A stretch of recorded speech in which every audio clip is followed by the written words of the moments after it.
कोविंद जी के जीवन में उनके पिता की भूमिका और बड़ी हो गई और जिस तरह से उन्होंने अपने परिवार को संभाला, बच्चों को संस्कार दिए, इसलिए कोविंद जी अपने पिता को अपना हीरो मानते हैं।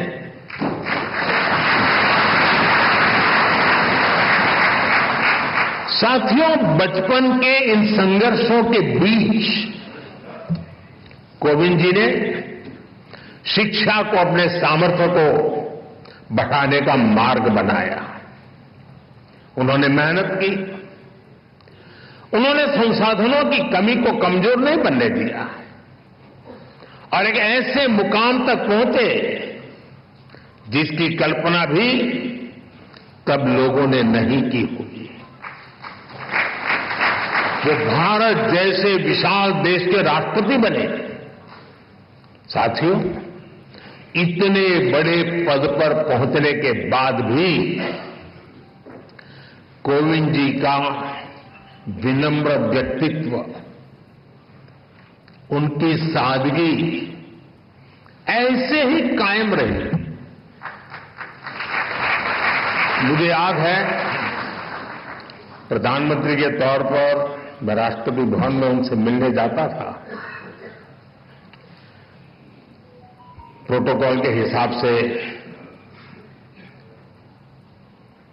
जो बातें नहीं हो सकती हैं, वो बातें वो करते थे।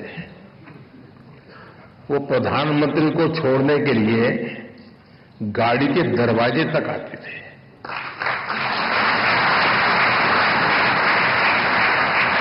मैं शुरू में उनको प्रार्थना करता रहता था, प्लीज आप ऐसा मत कीजिए, लेकिन उन्होंने जीवन के आखिर तक अपनी उस विनम्रता को भी छोड़ा नहीं।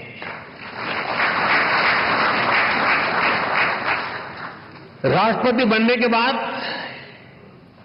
जब अपने गांव परौंठ गए तो उन्होंने वहां अपने गुरुओं के पैर छूकर उन्हें प्रणाम किया।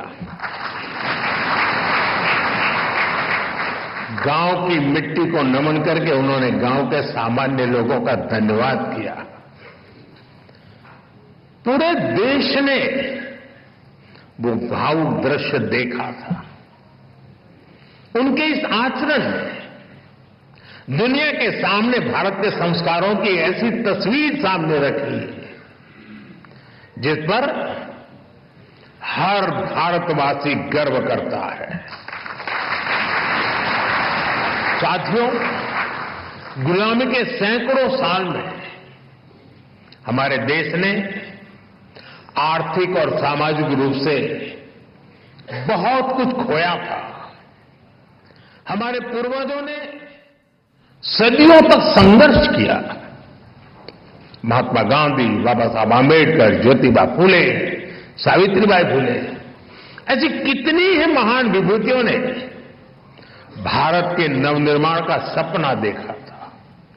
एक ऐसा भारत जहां गरीब से गरीब, वंचित से वंचित को शिखर तक पहुंचने का अवसर मिल सके। कोविंद जी जैसे व्यक्तित्वों ने अपने श्रम और काबिलियत से केवल खुद का जीवन ही बदला, इतना नहीं है, उन्होंने सदियों के उन स्वप्न को, उस विजन को भी साकार करने में अपनी अहम भूमिका निभाई है।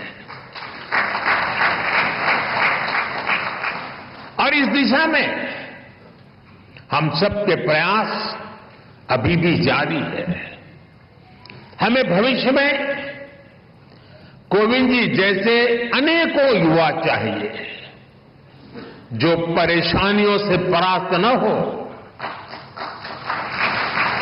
जो मुश्किलों से मायूस न हो, बल्कि अपनी मेहनत से हर मंजिल को आसान बनाने का हौसला रखे। इसी बदलाव से सशक्त भारत के निर्माण का संकल्प पूरा होगा।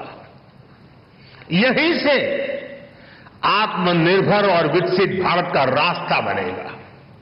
साथियों, ऐसे युवा शक्ति के निर्माण के लिए जो प्रेरणा चाहिए,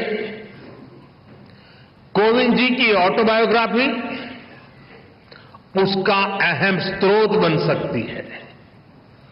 साथियों, कोविंद जी ने अपने जीवन में मोरारजी भाई देसाई के साथ अनुभवों के बारे में भी इसमें विस्तार से बताया है। कोविंद जी के भीतर देश सेवा की जो भावना थी, मोरारजी भाई के साथ काम करके उन्होंने जो सीखने को मिला, जो रास्ता मिला, कोविंद जी ने राजनीति और समाज सेवा को अपना मार्ग बनाया। वो अपने कर्तव्यों के लिए समर्पित रहे। सेवा को उन्होंने अपना लक्ष्य बनाकर काम किया। संसद में उनका कार्यकाल गवाह है। राज्यपाल के रूप में भी उन्होंने एक उदाहरण प्रस्तुत किया। राष्ट्रपति के रूप में भी हमें उनकी यही कर्तव्य निष्ठा दिखाई देती रही। यहां तक कि राष्ट्रपति जैसे सर्वोच्च पद से सेवा मुक्त होने के बाद भी उन्होंने विश्राम नहीं लिया है। वो अभी भी एक देश एक चुनाव, वन नेशन वन इलेक्शन जैसे महत्वपूर्ण विषय पर काम कर रहे हैं।